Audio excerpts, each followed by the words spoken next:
L'embargo russe sur l'alimentation venant des Européens et des Américains. L'embargo en représailles de tous ceux qui ont sanctionné la Russie. Emmanuel Kiday, bonjour. Oui, bonjour. Vous êtes le président de la Chambre de commerce et d'industrie franco-russe.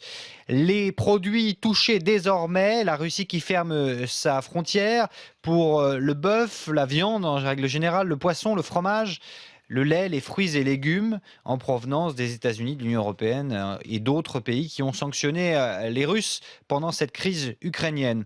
Quels sont pour nous, Français, les produits qui vont le plus durement nous toucher, ceux que nous exportons le plus aux Russes? Je pense que ce sont les fruits et légumes. Il semble que le vin et les spiritueux ne soient pas touchés par l'embargo.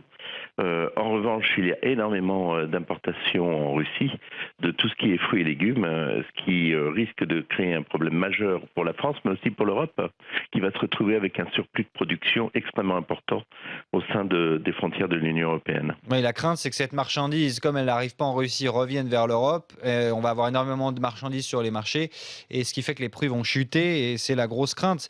Ça veut dire que les camions, visiblement, bloqués à la frontière maintenant, ceux qui étaient en passe d'arriver en Russie, on bloque tout. Ils sont bloqués et ils doivent faire demi-tour, donc ils ne peuvent plus rentrer sur le territoire de la fédération. Coût chiffré pour nos agriculteurs, nos éleveurs, on parle, alors je ne sais pas si vous pouvez me confirmer ce matin ou pas, mais de près de 300 millions d'euros qui seraient justement envoyés de marchandises à la Russie.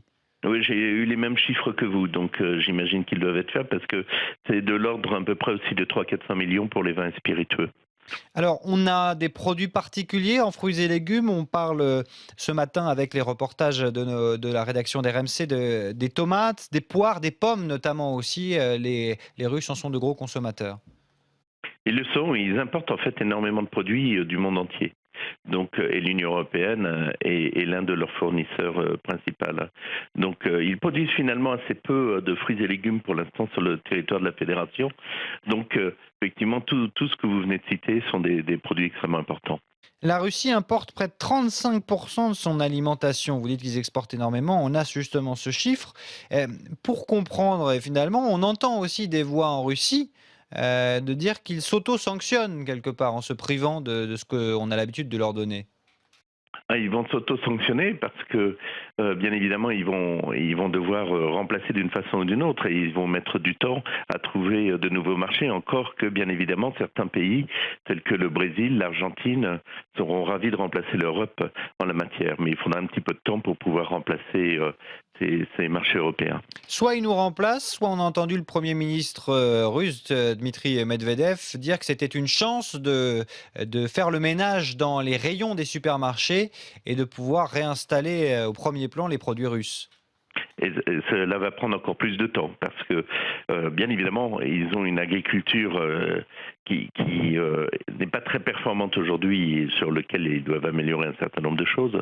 Donc, pour pouvoir produire tous les fruits et légumes qu'ils importent, il va falloir quand même quelques années. Donc, il va falloir qu'ils réimportent d'ailleurs. Ils ne vont pas importer de l'Union européenne.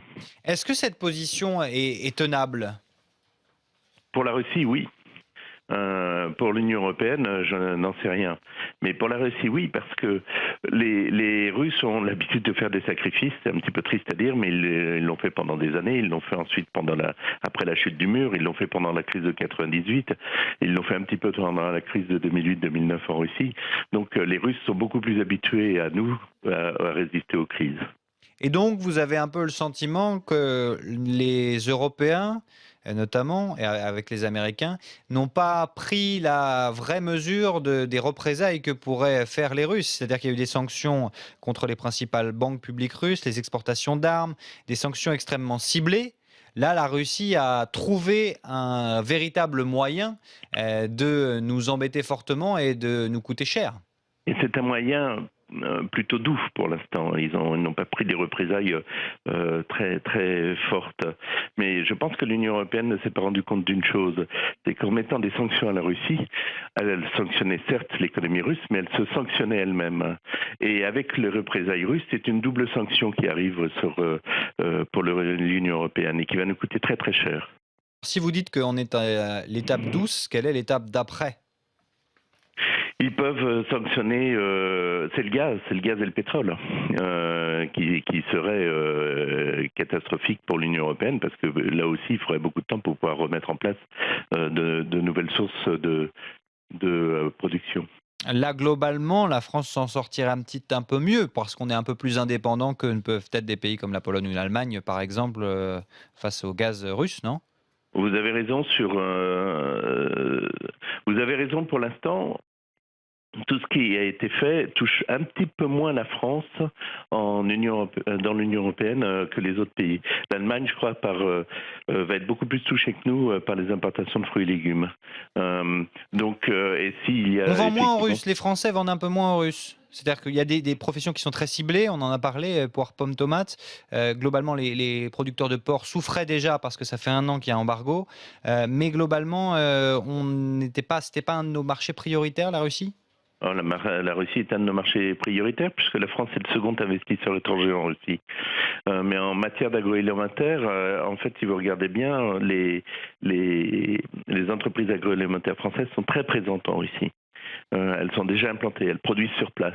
Ah oui. Donc elles apportent un petit peu moins que nos amis allemands. D'accord, ils sont déjà sur le territoire, ce qui leur permet de continuer. Oui. Quels seraient les secteurs qui seraient encore plus impactés qui exportent énormément aux Russes? Quels seraient les autres secteurs économiques français qui sont basés justement sur les échanges avec la Russie? C'est vraiment un ensemble de secteurs, parce que si vous regardez bien, vous avez 6 à 7 000 entreprises françaises qui exportent vers la Russie, et elles couvrent vraiment l'ensemble des secteurs d'activité. Une fois encore, quand nous sommes le second investisseur étranger en Russie, on investit dans l'ensemble des secteurs d'activité en Russie. Donc la France peut être touchée de partout. Merci beaucoup Emmanuel Kidé d'avoir été avec nous, le président de la Chambre de commerce et d'industrie franco-russe.